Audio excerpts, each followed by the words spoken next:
What do you even see in that girl, Ricky? His mother, Carla, snapped, her voice echoing throughout the living room. Out of all the women I've introduced you to, you had to fall for the one who's practically dirt poor. Can you believe a billionaire's son would risk it all for love?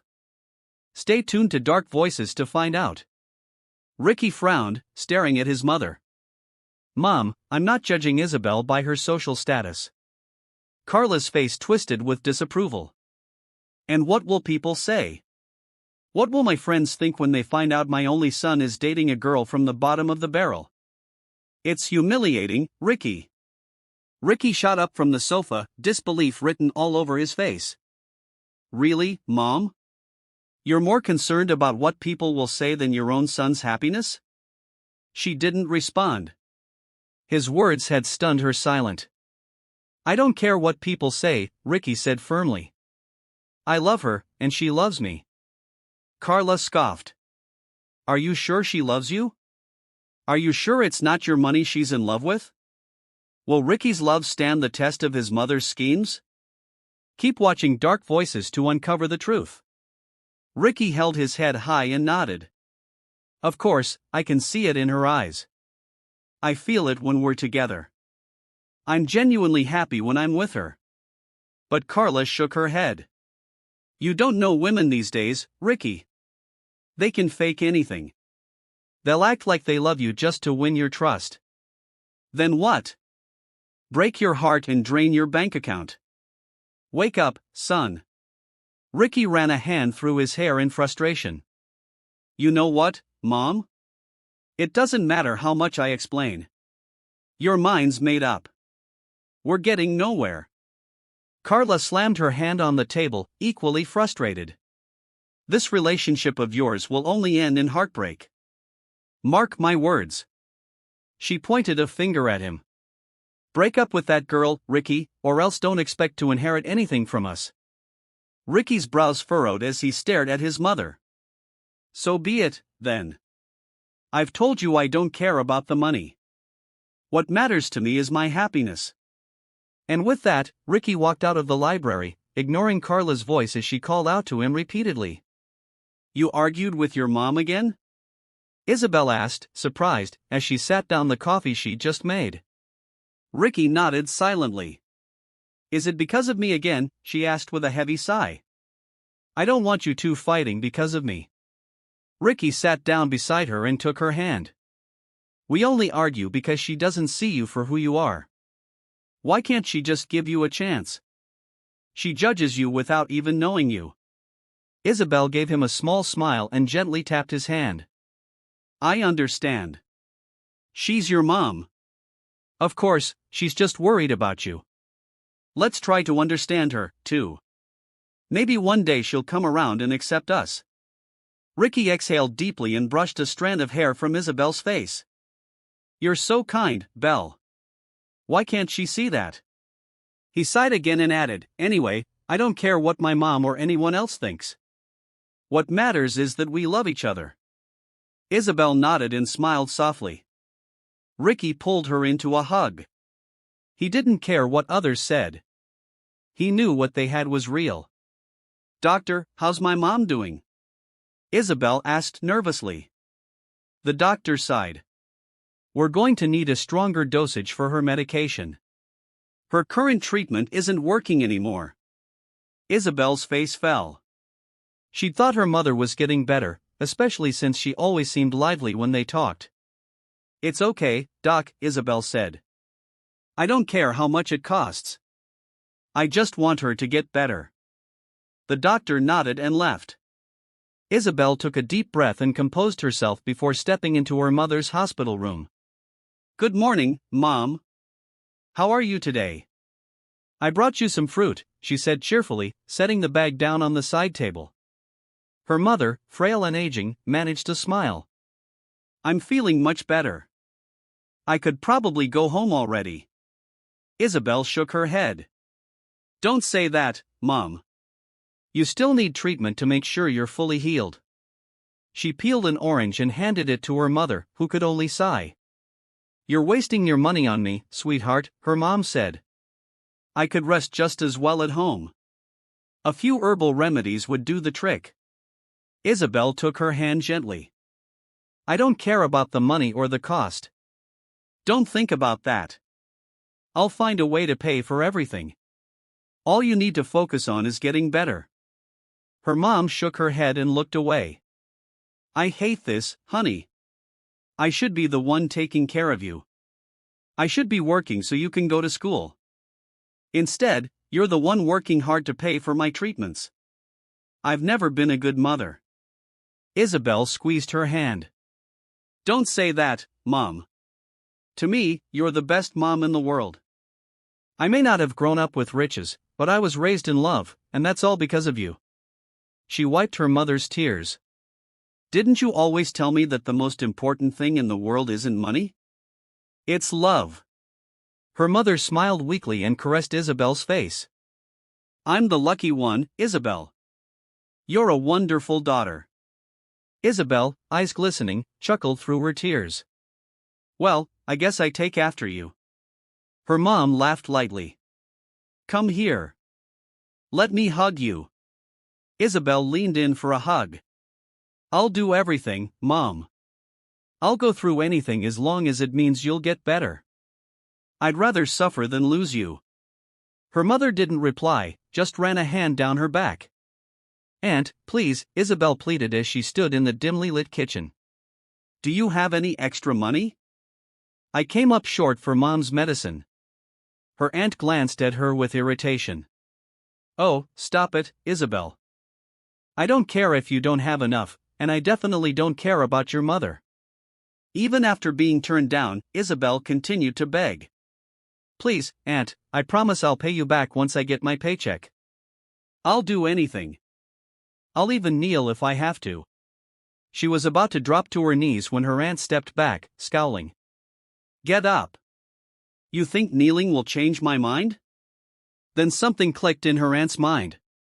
Wait, did you just say you'd do anything? Isabel nodded quickly. Yes, Aunt. Anything. If it'll help my mom, I'll take whatever you've got. Her aunt smirked. All right, then. I've got a little gig for you. Isabel's face lit up. Yes, Aunt. I'll take it. Whatever it is. You sure? Her aunt asked. Absolutely, Isabel replied. Without warning, her aunt grabbed her hand and pulled her along. Isabel followed, driven by desperation. When they stepped off the bus and walked a few feet, Isabel froze. Her eyes landed on the sign outside a flashy establishment. Her heart dropped. Aunt, she started, but her aunt yanked her forward. Don't be dramatic. You said you needed money. Before Isabel could speak again, she was dragged inside a strip club. Hey, sweetie, her aunt called out to the flamboyantly dressed man behind the reception counter. Got room for my niece? The man raised a brow. She's pretty, but can she dance? She looks way too innocent. Might back out the moment we dim the lights. Her aunt leaned in and whispered, she's fresh, pure. That should be worth a lot, right? The man studied Isabel. Could definitely fetch a high price with my VIPs. I told you, her aunt grinned. Then she turned to Isabel. All right, here's the deal. You do one night here, and you'll have more than enough money for your mom. Isabel's lips trembled. I'm sorry, Aunt. I can't do this. The club owner looked at her with annoyance. Excuse me? Her aunt grabbed her arm again. Didn't you say you'd do anything? You're here for your mother. One night, and she gets her medicine. What's so hard about that? Isabel shook her head and yanked her arm free. I know my mom. If she ever found out I paid for her treatment with money I earned this way, she'd be devastated.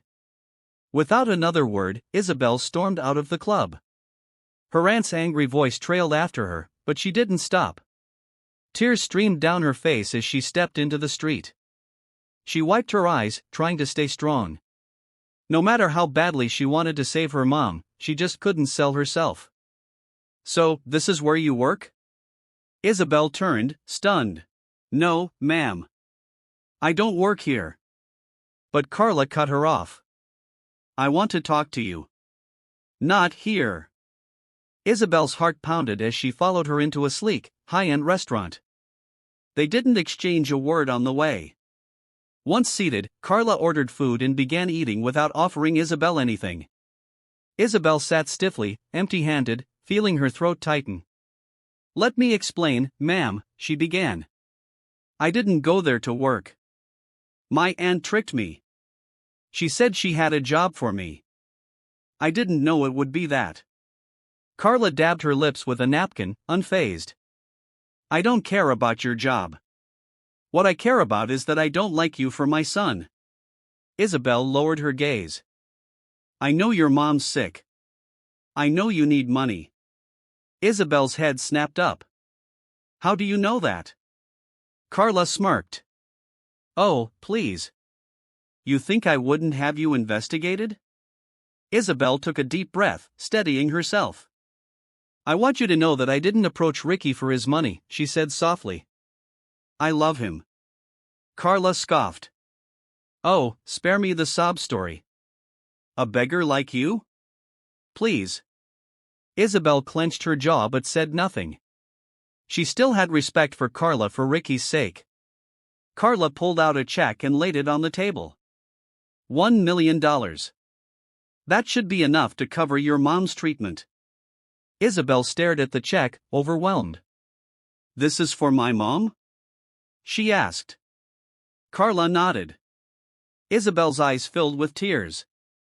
Thank you, Mom. But I can't take this. Carla narrowed her eyes.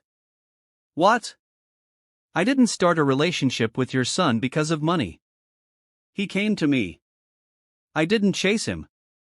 I don't care who chased who. I want you gone, Carla snapped. You're not the right woman for him. I won't allow it. Isabel wiped her tears. But I love him, and I'll fight for our love. Carla rolled her eyes and pulled out another check. $2 million. Don't test my patience. Isabel stared at the second check, her heart thudding in her chest. Think about your mom, Carla said coldly. She could get the treatment she needs. You could meet someone else, someone right for you. What kind of daughter are you if you'd let her suffer for your own selfish desires? She grabbed Isabel's hand and pressed the checks into her palm. Take them. Choose your mother over your so-called love. Then she got up and left. Isabel sat there trembling, the two checks in her hands. She didn't know what to do. She felt like she couldn't breathe. Slowly, she broke down, crying quietly in the middle of the restaurant. Belle. Ricky greeted with excitement, rushing up to Isabel the moment he saw her. He didn't wait another second before planting a kiss on her lips. You done with work? Isabel nodded silently. Ricky tilted his head, concerned. Is something wrong, B? He asked gently. You're not talking. B means beautiful, remember? Isabel gave a faint smile. Sit down, Ricky. He furrowed his brows in confusion and sat down beside her. Is there a problem? She took his hand, then slowly pulled hers away. I met with your mom today to tell you that I'm ending things. Ricky froze and quickly grabbed her hand again. What? Why? Did I do something wrong? She shook her head. Then why? He asked. Why are you breaking up with me? Just tell me the reason. Isabel inhaled deeply, trying not to cry. I just don't want this anymore. Okay, let's end it. Ricky shook his head, his heart aching. Isabel could see the pain in his eyes, and it only deepened her own. This is because of my mom, isn't it? He whispered. She talked to you, didn't she? Told you to stay away from me. Please, Belle, I thought you loved me. If you really do, you'd fight for us. But why does it feel like you're just giving up? Isabel let out a long breath. She gave me money, she admitted. And I took it. Ricky was stunned. So I guess there's nothing left to talk about, she added. I got what I came for. His face hardened. So it's true. My mom was right about you. You were just after my money all along.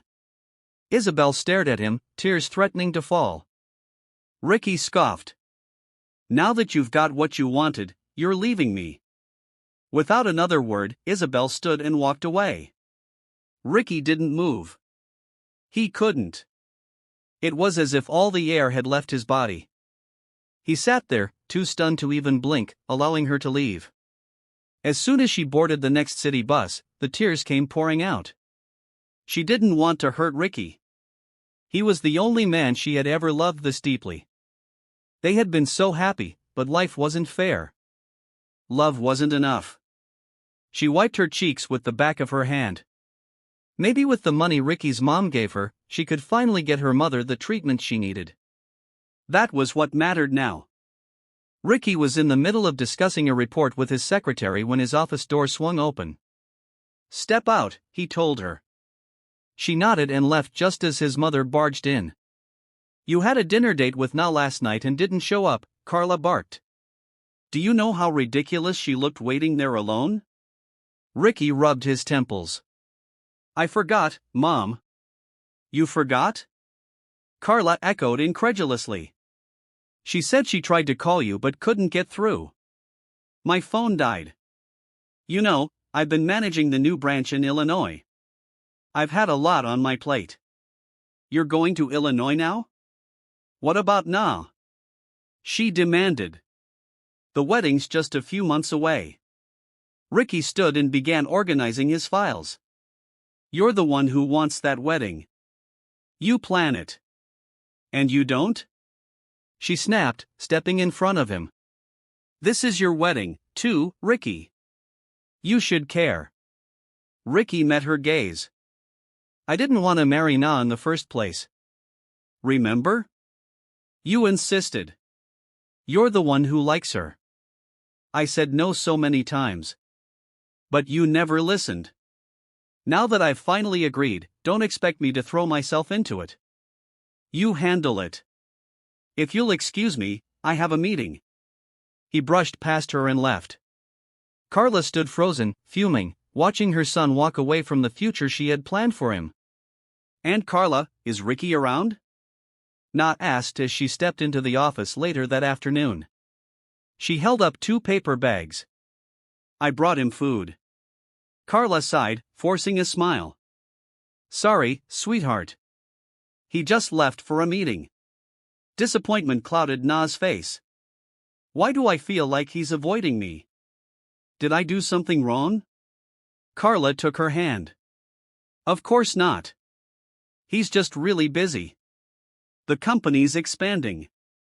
You know, I get that, but we've been engaged for years now, and we haven't even had one decent dinner date. He always has to leave. Or worse, he doesn't show up at all." Carla gently stroked her hair. "You love Ricky, right?" Na nodded. "Didn't you once tell me you'd do anything to win his heart?" Na nodded again. "Then do everything you can, sweetheart.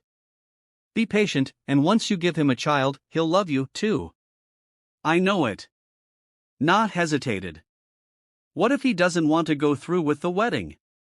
We both know he's being forced." Carla smiled. "No, darling. The wedding will happen. I promise you that. Don't worry about a thing. Just do everything you can to make him fall in love with you." Na nodded slowly. "Yes, Aunt Carla." She hugged the older woman tightly. "Thank you for always encouraging me," she said. Carla rubbed her back. "You're the only one I want for my son. I'll do whatever it takes to make sure this wedding happens. You remember that?" Na smiled, holding back tears. "Dude, I don't get you," Leo said, shaking his head as he slumped into the bar stool beside Ricky. He signaled the bartender for 2 beers. "You've got a beautiful fiancé like Na. Gorgeous, smart, rich, kind. What more are you looking for?" Ricky sighed and set his bottle down. "All of that doesn't matter if she's not the one I love." Leo grimaced. You're being cheesy, man. Seriously, you really don't like Na? Ricky didn't respond. If I were you, I'd fall for her in a heartbeat, Leo said. Ricky turned and smirked. I can hand her over if you want. Leo smacked Ricky's shoulder. You idiot. Ricky chuckled, and Leo shook his head. You really don't like her? Ricky rolled his eyes. You're persistent. Leo leaned closer, lowering his voice. Be honest. Do you still love her? Ricky's brows drew together. Who? Leo arched a brow, grinning. You know who I mean. Isabel. Ricky's smile faded. Her name still hit hard even now. He downed a long swig of beer before answering. I stopped loving her the moment I realized she was just after my money, he said bitterly, his hand tightening around the bottle. Leo raised an eyebrow. Then why won't you give Na a chance? Huh? If you really don't love Isabel anymore. Ricky looked away. Just because I don't love Isabel doesn't mean I'm ready to love someone else. I promised myself I wouldn't fall again. Leo sighed. Man, ever since she left, you've been like a ghost. All you do is work and drink. He felt bad for Na. No matter how hard she tried, Ricky kept shutting her out.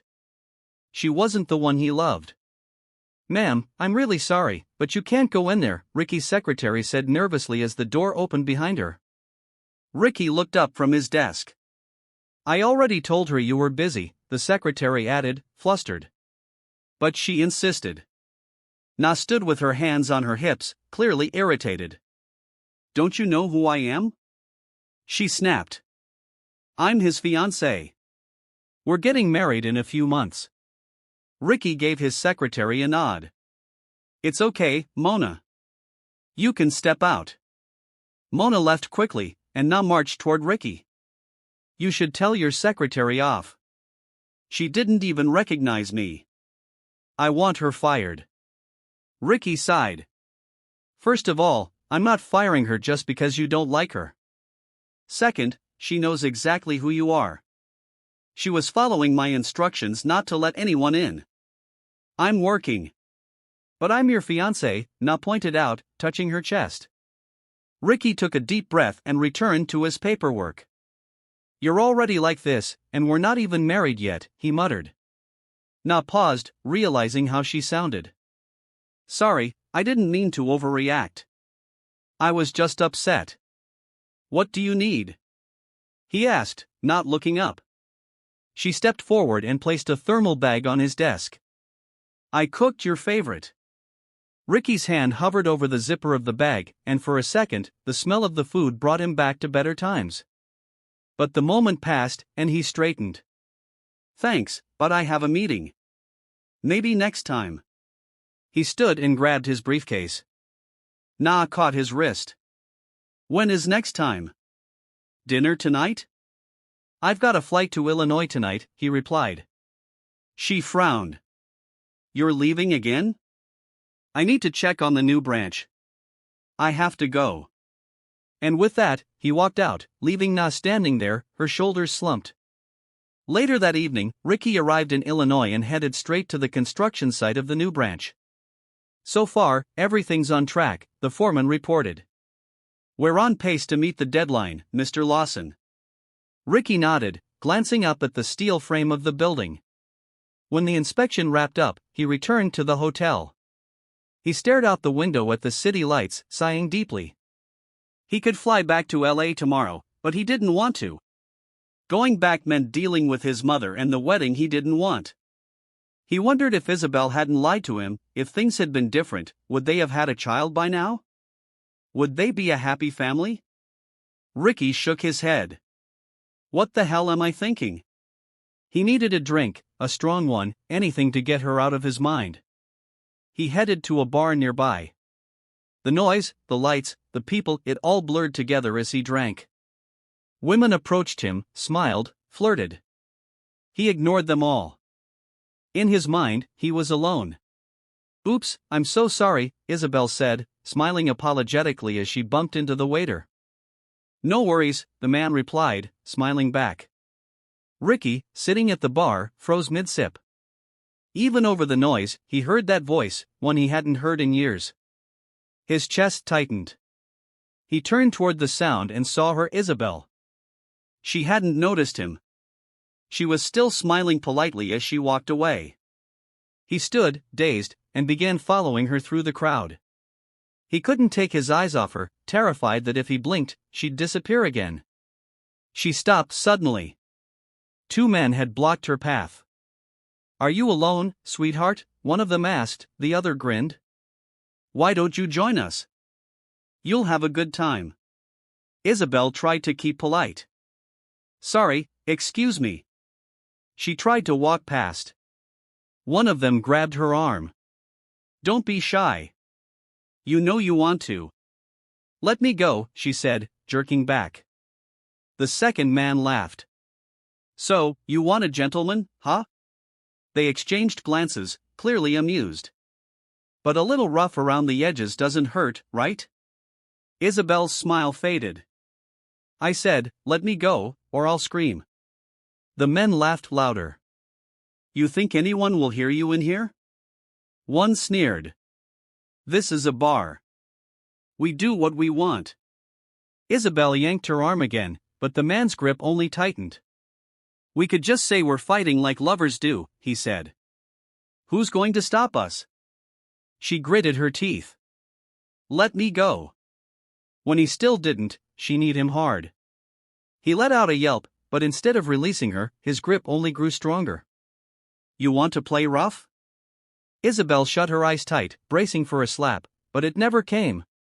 She opened her eyes, and there he was, Ricky, standing between her and the man, holding the guy's wrist in a tight, angry grip. "Who the hell are you?" the man barked. Ricky didn't flinch. "Didn't you hear her?" She said, "Let her go." The man sneered. "We saw her first.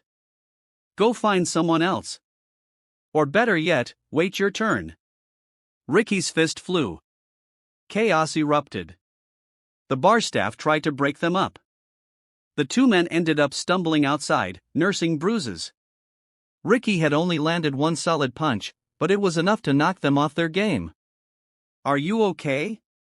Isabel asked, inspecting the side of Ricky's face. He brushed her hand away. "Don't touch me." She flinched. "Don't touch me with those filthy hands." She blinked rapidly, hurt and confused. "What are you even doing here?" he asked, his voice cold. "Looking for your next rich target? Or did you burn through the 2 million my mom gave you already?" Isabel looked down. He scoffed. "What did you do with the money? Cook for someone? Pull the same fake innocent act you used on me?" She exhaled shakily. "Thanks for earlier. Looks like you're fine now. I'll be going." She turned to leave, but Ricky grabbed her wrist. "What are you doing here, Isabel? Looking for another man to scam?" She winced at his grip. "If you want a man who can pay you more than 2 million? She slapped him. Tears rolled down her cheeks. She knew his words weren't true, but they still cut deep. "If I were going to find someone," she said, pointing a finger at his chest, "I'd look for someone who isn't like you." Then she walked away. Ricky cursed under his breath, raking his hands through his hair. He had no idea what else he could do. He had money. He could have given her more. Why had she rejected him? Why did it still hurt? He spent the next few nights returning to that same bar, hoping to see her again. She never came back. "Sir, are you all right?" Ricky's assistant asked, handing him a fresh cup of coffee. He just walked into the office and hadn't said a word. Ricky took the cup, nodded absently. "You seem out of it, sir. And your eyes, the dark circles, they're getting worse. Have you not been sleeping?" Ricky took a sip of the coffee. He didn't answer. For the past several nights, he'd been going back to that same bar, hoping to see Isabel again. Not even her shadow had appeared. "I'm fine," he muttered. His assistant hesitated. Well, maybe you want to grab a snack. There's a food stand down the street serving skewers and fried eggs and other stuff. Ricky furrowed his brows. You eat that? He didn't immediately respond because the mention of street food had brought back memories. Isabel used to love grilled skewers, especially chicken intestines. She'd drag him to those roadside stalls and laugh when he made a face. Ricky gave a slow nod. Yeah, I eat that. Let's go. His assistant grinned. All right, I'll tell the crew. It's break time anyway. They left the site and walked toward the stand. But as they neared the small stall, Ricky suddenly stopped in his tracks. Sir, his assistant asked, is something wrong? Ricky didn't answer. His eyes were locked on the woman behind the grill, fanning the flames to cook the meat. Next to her stood a little boy helping to entertain customers. His heart pounded in his chest. That boy looked just like him. Ricky stared at Isabel, who wiped sweat from her forehead as she handled the grill. He wanted to walk over, to ask, to know, but then he remembered everything he'd said to her, the cruel words, the accusations, the way he'd humiliated her. He stayed frozen in place, torn between confronting her and walking away. What would you like, sir? The boy asked brightly, beaming at Ricky. I'll have the skewers and some eggs, Ricky replied, trying to keep his voice even. The boy turned back to Isabel. Mom, he wants skewers and eggs. Ricky's breath caught. Mom! He watched as Isabel took the order, not noticing him yet. The boy ran back. My name's Richard, and that's my mom over there, Isabel. Hey, are you part foreign or something? Your hair's white and your eyes are blue. He reached out to touch Ricky's eyes, but Isabel called from the grill. Richard, the boy jumped. Sorry, sir. First time I've seen eyes like that up close. Ricky chuckled. It's okay. Richard stared at him again. You'd probably be really handsome if you shaved that big beard. Ricky instinctively touched the fake beard glued to his face. He couldn't risk Isabel recognizing him. Not yet. There weren't many customers around. You want to sit and chat? Ricky asked. Richard looked at his mom, silently asking permission. Isabel nodded. He sat beside Ricky and started eating. How old are you, Richard? Ricky asked, watching him carefully. 7 years old, the boy answered proudly. 7. Ricky's heart skipped a beat. You said your mom's Isabel? The boy nodded, chewing. And your dad? Where is he? Richard picked up his water cup and took a sip. I don't have a dad. At least he's not around. Mom said he's far away. A lot of guys try to date her, but she never says yes. And anyway, I don't let her say yes because my mom's only for my dad. He licked sauce from his fingers and looked up. I still hope one day he'll come back to us. Ricky couldn't say a word. He turned to look at Isabel again. She was still working at the grill, now with a few more customers arriving. Without saying anything, he gently patted Richard's head. Then quietly, he reached for a strand of the boy's hair. Just enough for a DNA test. He needed to know. You know, Mom, Richard said later that evening, that guy, Mr. E, he's really nice. Isabel, who was preparing dinner, looked at her son. Mr. E? Yeah, that guy with the white hair and blue eyes. The one who bought snacks earlier. Isabel paused, trying to picture him. Don't trust people just because they seem nice, she said firmly. Sometimes they pretend. It's better to be careful. But, Mom, he seemed okay. I liked him. He even bought me snacks. She sighed. Chard, sweetie. Just because someone shows you kindness doesn't mean they're safe. These days, there are people who pretend to be good but are not. That's why we need to be careful, especially with kids going missing more and more. She placed her hands on his shoulders. Being cautious won't hurt you, right? Richard nodded slowly. All right, now go get Grandma. It's time to eat. The boy nodded and ran into the bedroom. His grandmother smiled weakly as he entered. Can we eat here, Grandma? You're not feeling well, so we'll just bring your food to you. Thank you, sweetie. That would be great, she said, her voice soft. Richard returned to the kitchen. Mom, Grandma said she'll eat in bed. She's a bit weak today. I'll feed her myself. No,